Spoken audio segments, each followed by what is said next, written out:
একজন বান্দা ছিল কবর জগতের মধ্যে শুয়ে, কবরস্থানে শুয়ে শুয়ে এই ব্যক্তিটা প্রতিদিন কোরআন তেলাওয়াত করত। কবরে শুয়ে প্রতিদিন কোরআন খতম করত। ওই কবরের পাশ দিয়ে একজন বুজুর্গ আলেম ব্যক্তি যাচ্ছিল।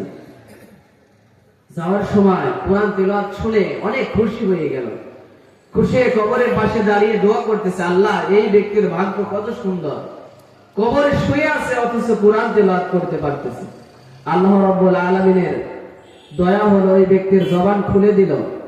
আল্লাহ রাব্বুল আলামিনের দয়া, ওই ব্যক্তি, যেই ব্যক্তি জীবিত আছে, এই আল্লাহর ওলি ব্যক্তিকে বলল, ভাই এই যে দুনিয়ার জিন্দেগি থেকে ইন্তেকাল করার পরে, কবরে আসার পরে 100-এর বেশি কোরআন আমি খতম করেছি, কিন্তু তার বিনিময়ে আল্লাহ আমাকে একটা নেকিও দেয় নাই। কি দেয় নাই?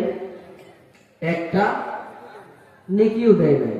আর দুনিয়ায় থাকাকালীন সময়ে আমি যখন সুবহানাল্লাহ পড়তাম, আল্লাহ পাক আমাকে নেকি দিত। কি করত? নেকি দিত। একটা নেকি কত বড় জানেন? এটা নেকি কত বড়?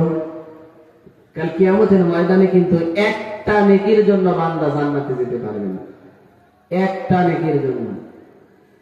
একটা নেকি হচ্ছে, আল্লাহ পাক রব্বুল আলামিন বলেন, একটা নেকি কত বড়?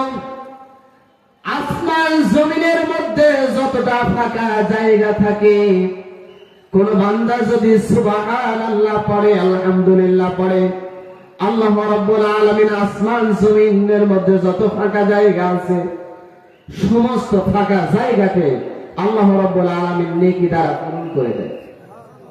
আর একটা নেকি হলো এত বড়, একটা নেকি আসমান জমিন বরাবর একটা নেকি।